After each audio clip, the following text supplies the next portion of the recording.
Assalamualaikum warahmatullahi wabarakatuh. Perkenalkan, kami dari kelompok 8. Pada kesempatan kali ini kami akan mempresentasikan mengenai studi kasus topik penerapan biologi molekuler dalam bidang kesehatan dengan judul makalah lisensi kromatin dan faktor replikasi DNA 1 sebagai biomarker prognostik dan diagnostik yang potensial untuk kanker lambung.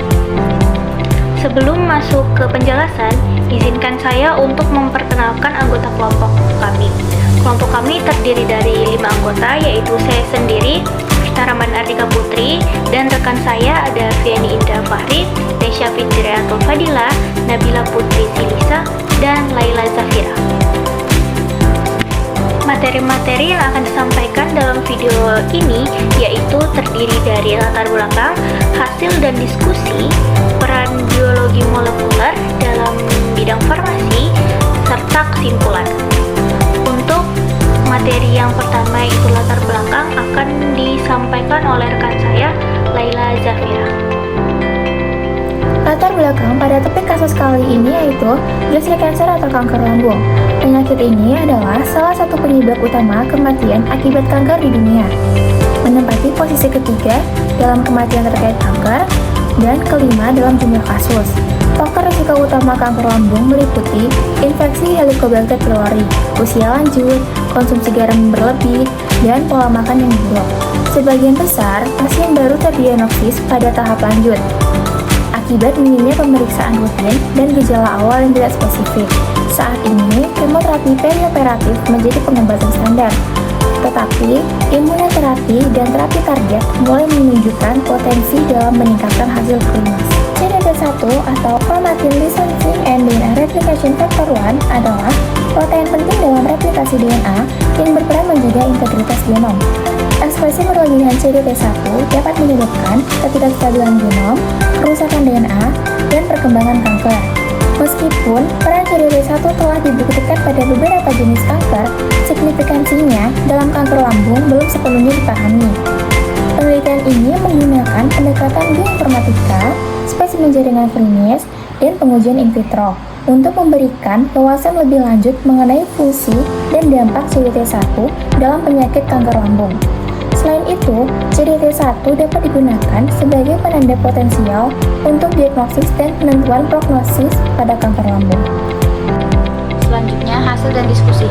Hasil dari paper tersebut menunjukkan ekspresi CDT1 secara signifikan lebih tinggi pada spesimen jaringan kanker lambung dibandingkan dengan jaringan normal. Ekspresi CDT1 yang tinggi merupakan indikator penting untuk progresi kanker lambung, terutama terkait dengan stadium tumor, tingkat invasi, dan infiltrasi saraf. Namun, faktor klinikopatologis seperti usia, jenis kelamin, dan diferensiasi tidak mempengaruhi ekspresi CDT1 secara signifikan. Korelasi antara ekspresi CDT1 yang tinggi dengan prognosis yang buruk menunjukkan bahwa CDT1 dapat digunakan sebagai indikator kelangsungan hidup pasien. Analisis Kaplan-Meier menunjukkan hubungan antara ekspresi CDT1 yang tinggi dengan OS, FP, dan PPS yang lebih rendah. Pada nilai diagnostik CDT1, kurva ROC menunjukkan bahwa ekspresi mRNA CDT1 memiliki nilai diagnostik yang kuat, menempatkannya sebagai kandidat biomarker diagnostis potensial. Selanjutnya, dalam penelitian ini menunjukkan bahwa penurunan ekspresi CDT1 melalui penampungan menggunakan cRNA pada sel kanker lambung secara signifikan menghambat proliferasi sel kanker, serta mengurangi migrasi dan invasi sel kanker lambung, seperti yang ditunjukkan oleh uji penyembuhan luka dan uji transfer. Hal ini membuktikan bahwa CDT1 berperan dalam pertumbuhan dan penyebaran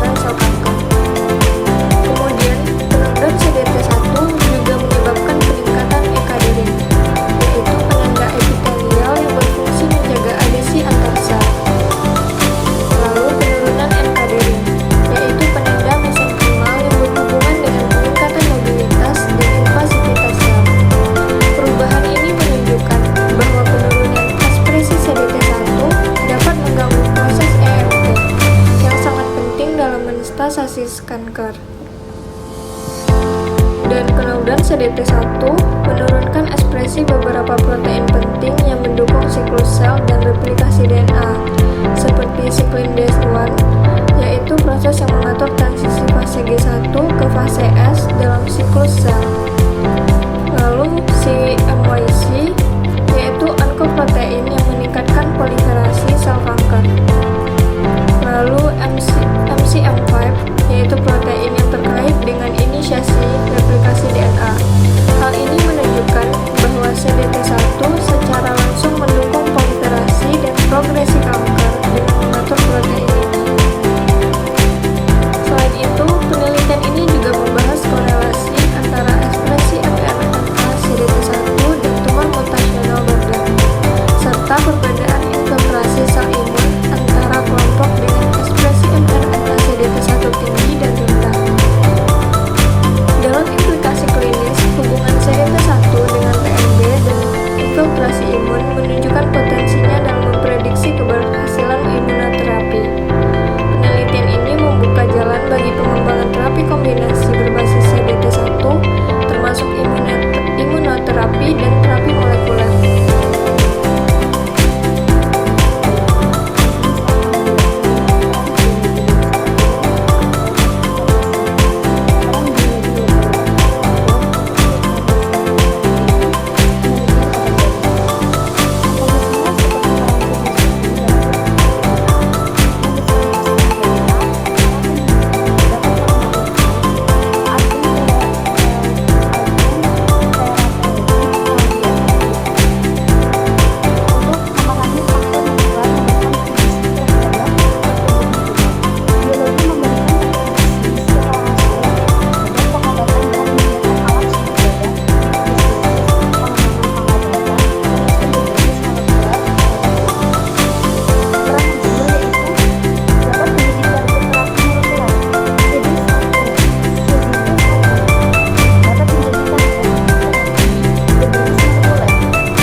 lambung kanker melalui mekanisme seperti EMT atau epithelial mesenchymal translocation dan regulasi sel-sel.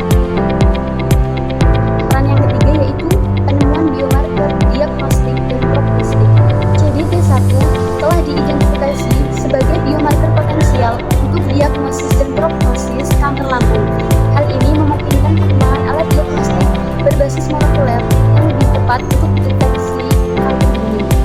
Dan yang keempat yaitu sebagai optimasi imunoterapi. Hubungan antara CDT1 dan dukungan imun mikrotumor menampakkan bahwa modulasi CDT1 dapat memengaruhi efektivitas imunoterapi yang merupakan fokus utama inisiatif pengobatan. Selanjutnya, di sini saya akan menyampaikan hasil kesimpulan dari kelompok kami. Dari kelompok kami dapat menyimpulkan bahwa protein CDT1 memiliki peran penting dalam perkembangan kanker lambung.